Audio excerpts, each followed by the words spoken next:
Bueno, vamos a dar comienzo a la primera parte del tutorial de la unidad número 2, que aborda la temática sobre las máquinas eléctricas de corriente alterna. En la unidad número 3 vamos a avanzar con las máquinas eléctricas de corriente continua. Básicamente, vamos a hacer una clasificación de lo que es una máquina eléctrica, ¿no? Que es un dispositivo, un mecanismo destinado a transformar una forma de energía en otra, ¿no? Eh, en donde alguna de las cuales es eléctrica, ¿no? Puede ser una mecánica a eléctrica, eléctrica a mecánica, o puede ser eléctrica a eléctrica, como es el caso de este tipo de clasificación que estamos viendo ahí.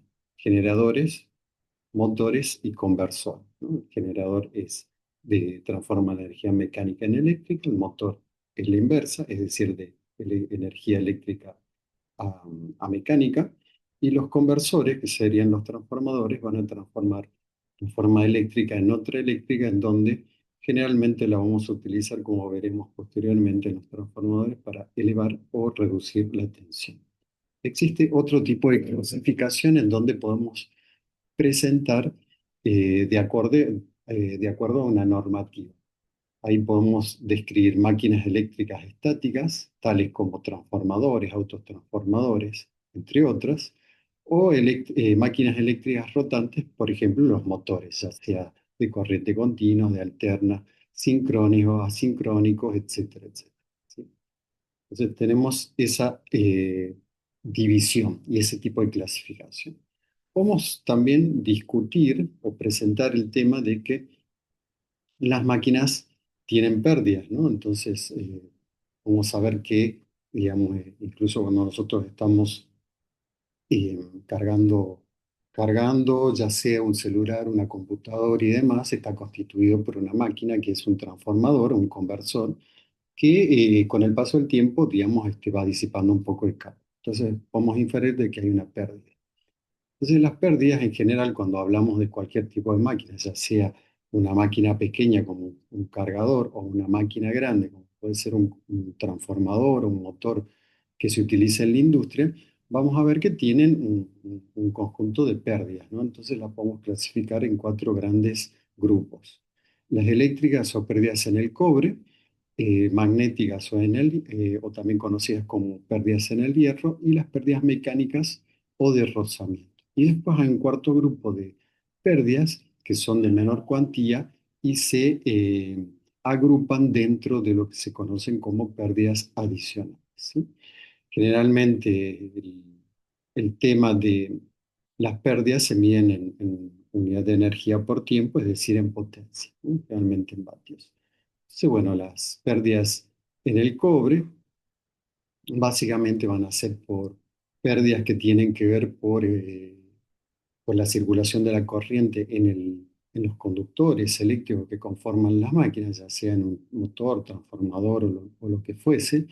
La circulación de la corriente por el conductor hace que aparezca un efecto que se llama efecto Joule, en donde hay una disipación de calor, ¿no? Entonces, podemos inferir que las pérdidas en el cobre son proporcionales a la circulación de corriente por la resistencia del conductor. Siguiendo un poco el razonamiento que hay acá, no nos vamos a meter en detalle con las fórmulas, ¿no?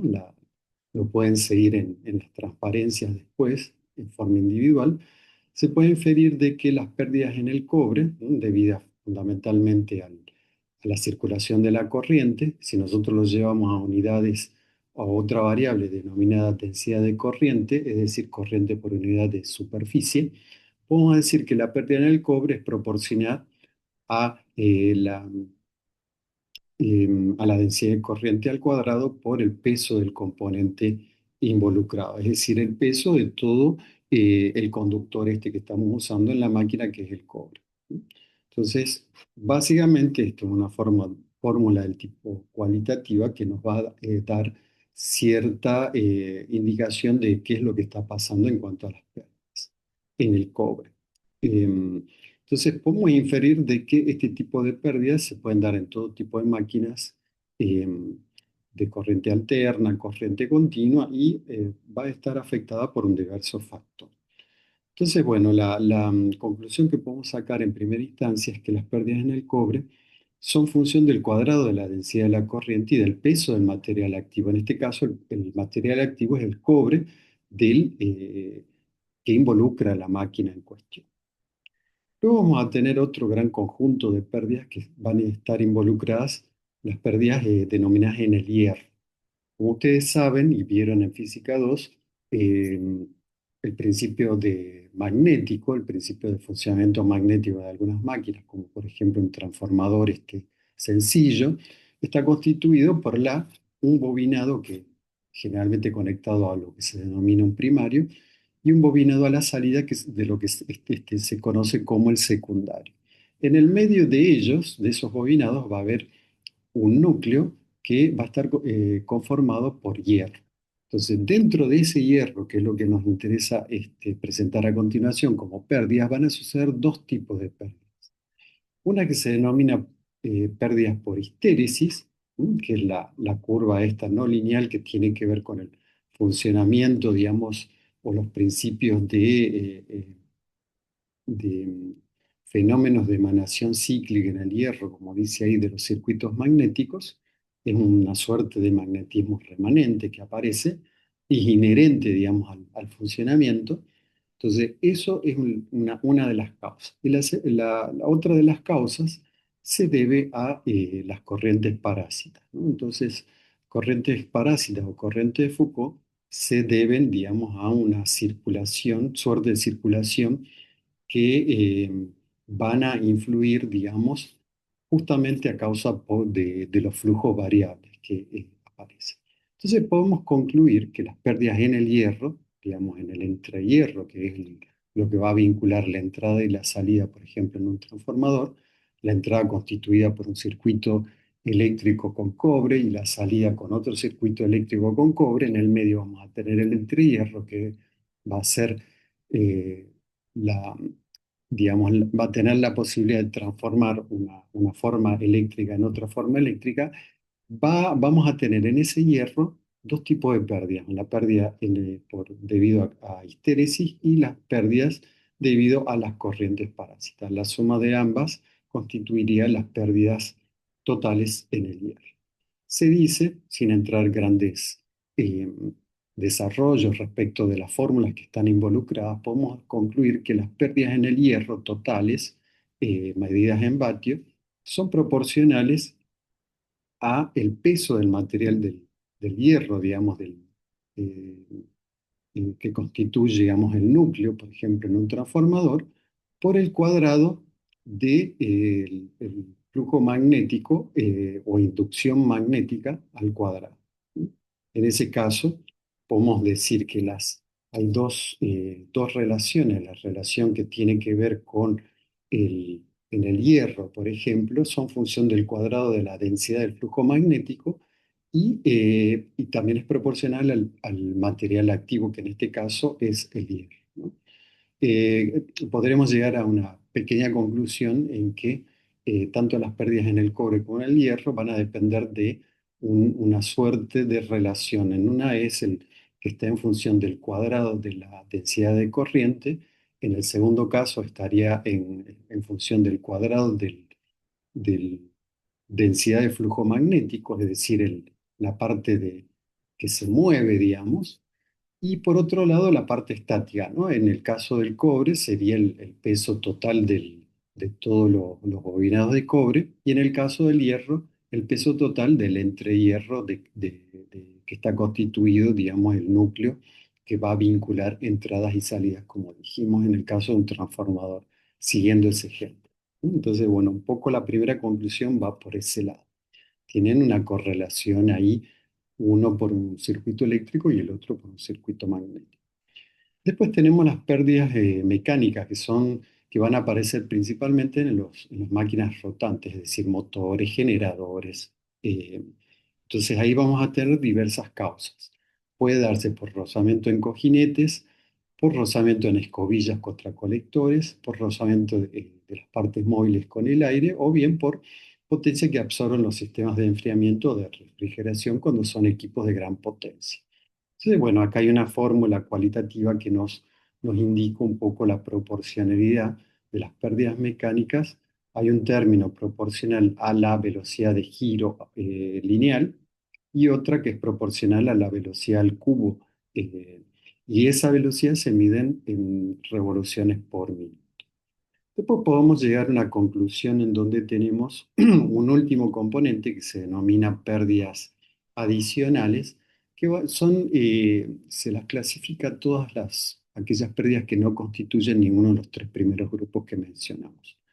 Básicamente son, en algunas máquinas aparece una serie de pequeñas pérdidas de diversos orígenes que tienen que ver, por ejemplo, efectos secundarios en el cobre o en el hierro, entre otras cuestiones, y generalmente se las suele estimar. No son tan importantes como las tres anteriores. Entonces podemos llegar al primer punto en donde vamos a hablar del rendimiento, ¿no? El rendimiento tiene que ver con la relación que hay entre la potencia que vamos a absorber por un lado y la potencia útil, ¿no? Entonces, generalmente el rendimiento de una máquina, por ejemplo, va a estar por abajo del 100%, debido a que hay una parte de la potencia útil que nosotros vamos a necesitar para trabajar, digamos, que es menor que la potencia que estamos absorbiendo.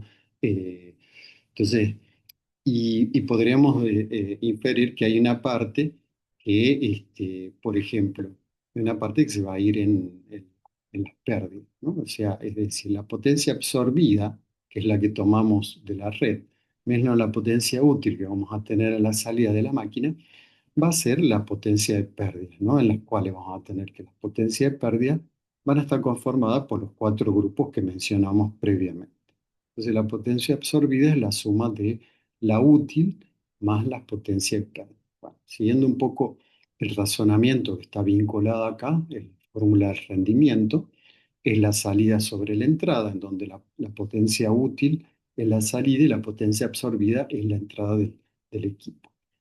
Generalmente podemos visualizar que sea corriente continua, corriente alterna, monofásica o trifásica, vamos a ver que la potencia es proporcional a la corriente, ¿no? Entonces podemos tener que la potencia útil que nosotros vamos a tomar para que funcione el equipo, la máquina, va a ser proporcional y vamos a hacer un análisis cualitativo muy sencillo en donde vamos a decir que es proporcional a la corriente, ya sea una máquina de continua, de alterna o trifásica.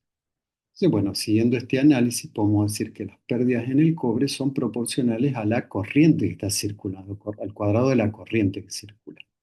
Entonces, podríamos inferir, siguiendo toda esta lógica de la, de la proporcionalidad, podríamos decir que las pérdidas variables, es decir, las pérdidas en el hierro, en el cobre, perdón, son proporcionales al cuadrado de la potencia útil. En tanto que las pérdidas fijas van a estar constituidas por las pérdidas en el hierro, por pérdidas mecánicas y las adicionales, ¿sí? Entonces, teniendo en vista esto, recordando que el rendimiento tiene que ver con la potencia útil dividido la potencia eh, que absorbemos, ¿no? En donde la potencia absorbida es la potencia útil más la potencia de pérdida, llegamos a esta expresión, este cociente que tenemos ahí, en donde tenemos como variable la, la potencia útil, no tenemos el numerador y denominador, entonces vamos a calcular el máximo rendimiento que vamos a tener en función de esa potencia útil. ¿Sí? Entonces tomamos la derivada primera y la igualamos a cero. Resolviendo esa ecuación vamos a encontrar que las pérdidas fijas, cuando sean las pérdidas fijas igual a las pérdidas variables, es decir, el conjunto de todas estas pérdidas en el hierro, mecánicas y las adicionales, todo ese conjunto sea igual a todo lo que se pierda en el cobre, ¿no? En los bobinados, vamos a tener el máximo rendimiento. Básicamente la expresión sería esta. Tenemos máximo rendimiento cuando acá nosotros tenemos una suerte de curva en donde tenemos, en función de la corriente, esto es una expresión cuadrática, pérdidas variables en el cobre serían igual a las pérdidas fijas, en donde las fijas se suman las adicionales, las mecánicas y las pérdidas en el hierro. Básicamente tendríamos esta relación que estamos viendo. ¿Sí? Bien.